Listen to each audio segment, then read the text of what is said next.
Now, you started mentioning something about the argument of Gaddafi, who gave up his nuclear weapons and then found his country invaded and him ousted. And I know you've made a sort of connection between what happened to Saddam Hussein in Iraq, effectively a similar sort of thing, and of course Ukraine, which gave up its nuclear weapons. Now, you believe what? That sends a very powerful message to states that they are safer with nuclear weapons. I'm sad to say that, but yes, and also the fact that North Korea, which has nuclear weapons, has not been attacked.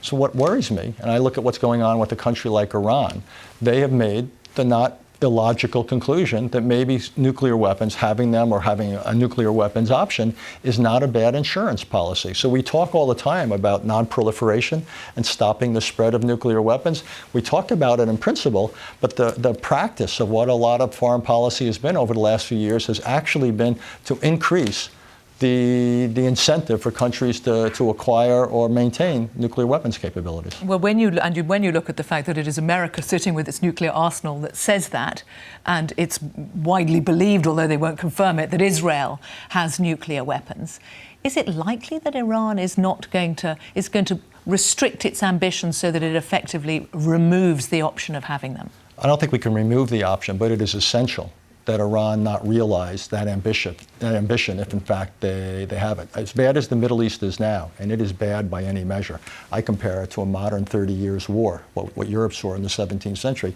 Imagine how much worse it would be, not just if Iran had nuclear weapons, but if Egypt, Saudi Arabia, the United Arab Emirates, Turkey, you name it, had nuclear weapons. Can you imagine what the next crisis would look like? With that many fingers on that many nuclear buttons, we cannot allow that type of a Middle East to come into being. Also, if some of these states are not stable, if they fell out of power, who might get their hands on nuclear weapons? We cannot allow it, but how do we stop it? Well, in the case of Iran, you try to do it through negotiations backed by sanctions. If that works, great. If that doesn't work, then yes, you have to look at military intervention. I don't want to bring it to that.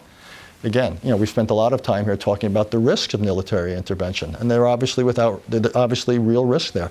But again, a Middle East with 2, 3, 4, 5, 6 nuclear powers, some of those states being inherently unstable, that is a nightmare, and we've got to avoid that.